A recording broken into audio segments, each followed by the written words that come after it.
完了完了，猪哥哥要是看到我穿成这个样子，肯定会气个半死。要不趁这个小皇帝还没来，我赶紧溜了吧。万一那个小皇帝怒了要砍我的脑袋，那龙小弟肯定会帮我求情啊。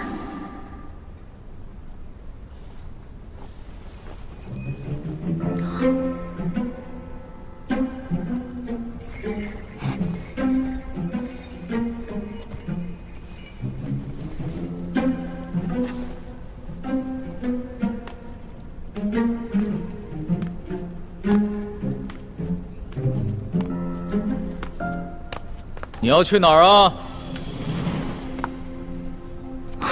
你谁啊？